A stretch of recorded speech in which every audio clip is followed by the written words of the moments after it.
Hello everyone, welcome to the daily editorial analysis of the Assam Tribune newspaper. Before starting the analysis, I request you to subscribe the channel for getting the notifications and share to those who might be helpful from this analysis. A telegram link is given in the comment section through which you will be given important PDFs. Let's start today's important articles. The first article is Assamese studies. Okay, so in this article we will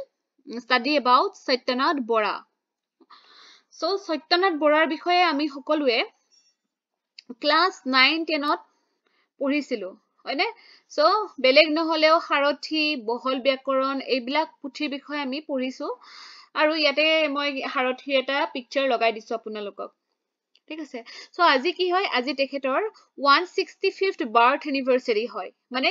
5th জানুৱাৰী 2025ত তেখেতৰ 165th মানে birthday আপোনাৰ হেয়া হল মানে তেখেতৰ জন্ম বাৰ্ষিকী মানে তো চাব তেখেতক আমি কি হিচাপে অনাৰ কৰো with the title the founding father of Assamese studies so যদি আপোনালোকৰ প্ৰিলিমছ এক্সামত আহে founding father of Assamese studies বুলি কাক কোৱা হয় so he is Satyanath Bora.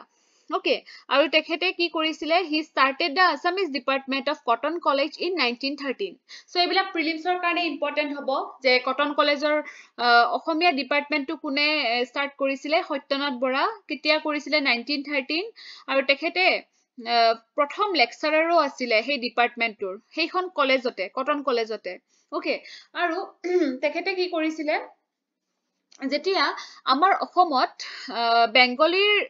কি সৰি অসমীয়াৰ জাগাত যেতিয়া বেংগলী ভাষাটো বেছিকে চলিছিলে অফিস কাছাৰী বিলাকত হেইটোৰ কাৰণেও তো যথেষ্টখিনি আপোনাৰ ফাইট কৰিছিলে ওকে সো হেখিনি 20th centuryৰ কথা আৰু তেখেতৰ শিক্ষাৰ বিষয়ে যদি ক'ব যাও আপোনাৰ গ্ৰেজুৱেচন কৰিছিলে 1886 আৰু আপোনাৰ যেটো ল ডিগ্ৰী তেখেতে লয়াৰো আছিলে ল ডিগ্ৰীটো লৈছিলে 1889ত কৰ পৰা লৈছিলে কেলকাতা ইউনিভাৰ্সিটিৰ পৰা লৈছিলে and he was the first Assamese to practice as a lawyer in the law courts of Guwahati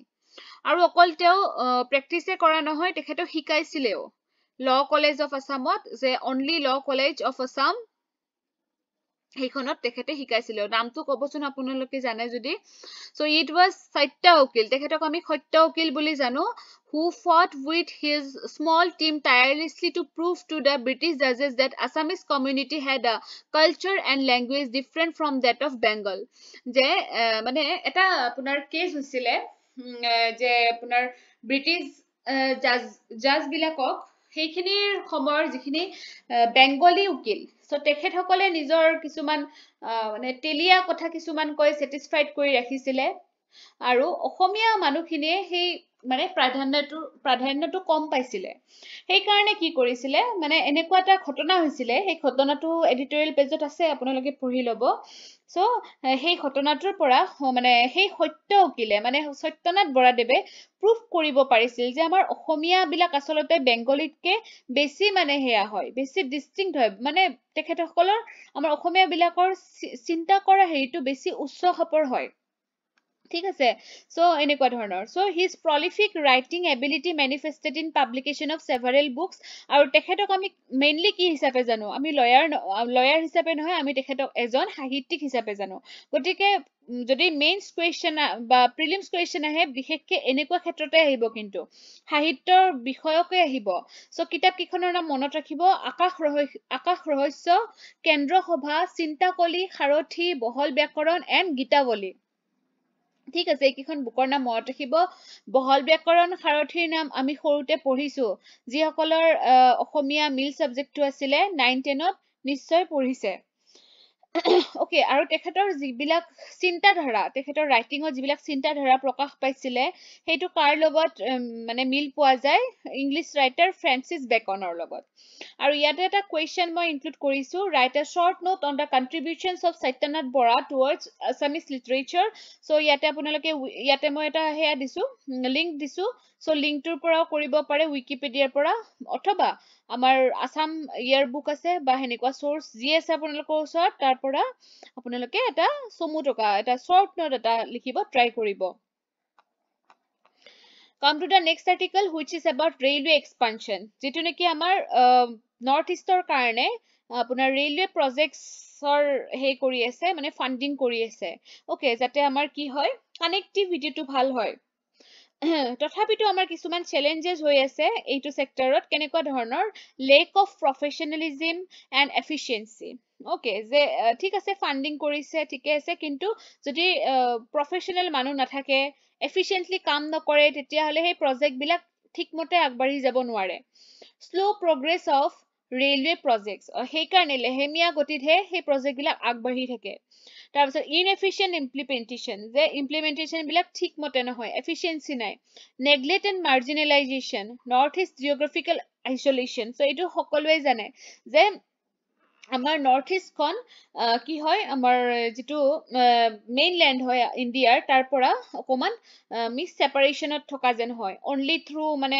Siliguri কৰিডৰহে আমি মানে কানেক্ট হৈ আছো গতিকে সেইকণো জাগা যদি নাইকিয়া হৈ থাকে আমি টোটেলি ছেপাৰেট হৈ যাম হয়নে নহয় গতিকে সেইবিলাক যাতে আমাৰ কি কৰিব পাৰি ছল্ভ কৰিব পাৰি সেইকাৰণে এনেকুৱা ধৰণৰ প্ৰজেক্টবিলাক অনা হৈছে অ'কে চ' এইবিলাক আমাৰ চেলেঞ্জেছৰ ভিতৰত পৰিব ঠিক আছে so it is time to boost the region's infrastructure and showcase it as a potential hub of Southeast Asia where connectivity has to be a critical area of focus okay so এতিয়া চাওক আমাৰ north ইষ্টখন কি হয় north east the gateway of Southeast Asia হয়নে নহয় গতিকে সেই গেটৱেখনে যদি ডেভেলপ নহয় ইনফ্ৰাষ্ট্ৰাকচাৰৰ ফালৰ পৰা পিছ পৰি থাকে তেতিয়াহ'লে আমাৰ কি হ'ব গোটেই ইণ্ডিয়াখনে পিছ পৰি থাকিব হয়নে so need to think with a futuristic vision আমি কিছুমান think কৰিব লাগিব যেতিয়া প্ৰজেক্ট বিলাক হাতত লোৱা হ'ব ফিউচাৰৰ কাৰণে ভাবিব লাগিব addressing the interstate connectivity bottlenecks মই এতিয়া যেটো কৈ আছো নৰ্থ ইষ্টখন মেইনলেণ্ডৰ পৰা দূৰত আছে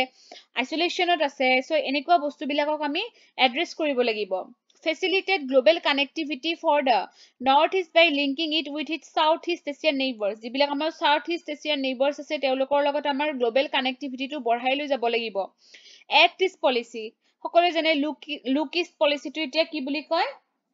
act is policy বুলি কয় হয়নে সো এইবিলাক কি কৰিব লাগিব আমাৰ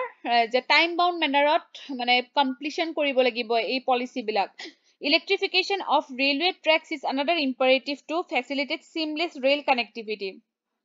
যে ইলেক্ট্ৰিফিকেশ্যন আনিব লাগিব মুঠতে টেকনিক্যালি হওক বা আপোনাৰ গভৰ্ণমেণ্টৰ সাইডৰ পৰা হওক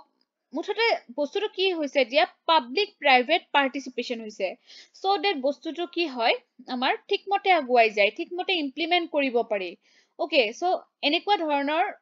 ষ্টেপছ বিলাক ললেহে কি হ'ব আমাৰ গ্লোবেল যিটো কানেক্টিভিটি আছে আমাৰ নৰ্থ ইষ্টৰ লগত সেই বস্তুটো আমাৰ উন্নত খাপৰ হ'ব ঠিক আছে আৰু ইয়াতে যে এই কিৱৰ্ডছ বিলাক এড কৰিছো মই ইয়াতে ইম্পৰ্টেন্ট কিৱৰ্ডছ বিলাক মই এড কৰিছো যেনেকুৱা প্ৰফেশনেলিজম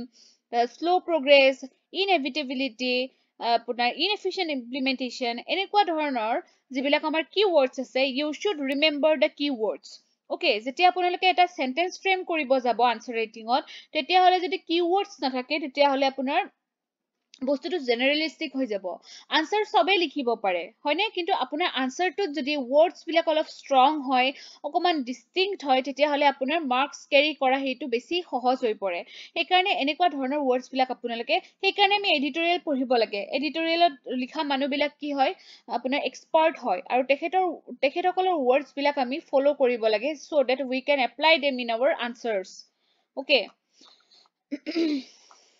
Now, yet a question include Korisu. Indian Railways has been the lifeline of India's growth story. Analyze the challenges, advantages, and disadvantages of its privatization. Okay, it will try koribo.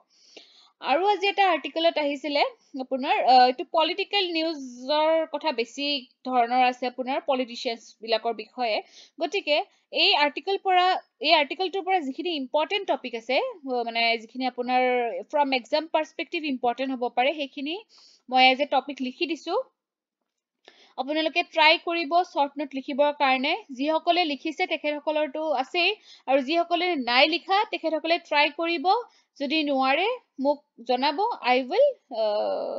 Help you okay মই আপোনালোকক টেলিগ্ৰামত দিবৰ কাৰণে try কৰিম so ইয়াতে কি include কৰিছো the Assam accord 1985 clause 6 of the Assam accord ইয়াৰ ভিতৰতে পৰি যাব অৱশ্যে তথাপিতো বেলেগকে দি দিছো তাৰপিছতে সিটিজেনশিপ এমেন্ডমেন্ট এক্ট 2019 এই তিনিটা টপিক আপোনালোকে প্ৰিপেয়াৰ কৰিব ঠিক আছে GS5 পেপাৰখনৰ কাৰণে ইম্পৰ্টেণ্ট হয় এই টপিক কেইটা ঠিক আছে আজিৰ এডিটৰিয়েল পেজখনত এইখিনি ইম্পৰ্টেণ্ট আছিলে okay thank you for watching the video